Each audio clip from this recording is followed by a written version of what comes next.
నిన్నానెడు నిరంతరం మారని దేవా,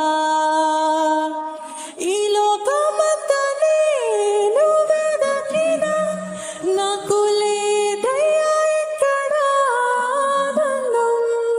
నీ సన్నిధిలో ఒక్క క్షణం గడిపినా నా హృదయం పొంగెను.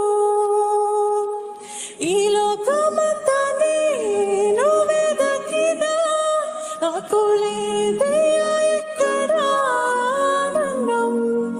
నీ సన్నిధిలో ఒక్క క్షణం గడిపినా నా హృదయం